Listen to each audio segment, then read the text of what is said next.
आवाम के लिए एक और बुरी खबर, बिजली 57 पैसे फी यूनिट महंगी हुई है। इजाफा माली साल 2021-22 की पहली सेमाही एडजस्टमेंट कीमत में किया गया। इजाफे का इत्तलाक के इलेक्ट्रिक और लाइफ लाइन सारिफीन पर नहीं होगा। सारिफीन पर 14 अरब 33 करोड़ रुपए से जायद का बोझ पड़ेगा।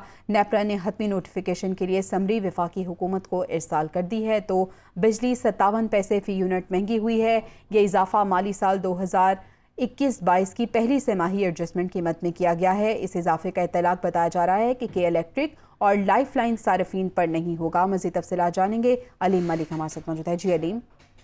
जी, बिजली सार्फिन के लिए बुरी खबर है, क्योंकि जो माली साल 2021-22 की पहली सेमाही एडजस्टमेंट है, उसकी कीमत में बिजली की कीमत में 57 पैसे फी यूनिट इजाफे की मंजूरी दी गई है।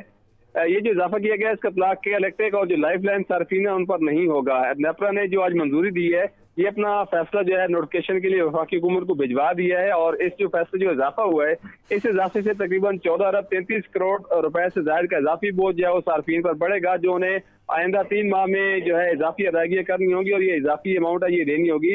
ये जो इजाफी अदायगियां ये बिजली सार्फिन से 1 जून से इसकी वसूली शुरू होगी। आज जो फैसला जारी किया गया, इससे जो मेंबर थे रफीक शेख, उन्होंने अपने इजाफी नोट में जो ये ताखीर से दरखास्त दायर की गई है, इस पे उनको बर्मी का इजहार किया, और उन्होंने कहा है कि जो बिजली कंपनी है, ये जो अपनी एडजस्टमेंट की दरखास्त है ये बर वक्त दायर करें। उन्होंने अपने जो इजाफी नोट उसमें ये भी लिखा है कि पावर सेक्टर में मुआशी डिसिप्लिन के लिए ये एकदम जरूरी है कि CPPA का गुज़श्ता 3 साल का ऑडिट किया जाए। तो बिजली सार्फिन के लिए बुरी खबर है, क्योंकि सेमाही एडजस्टमेंट की मद में बिजली 57 पैसे फी यूनिट महंगी कर दी गई है। जी, बहुत शुक्रिया अलीम मलिक, अपडेट किया आपने।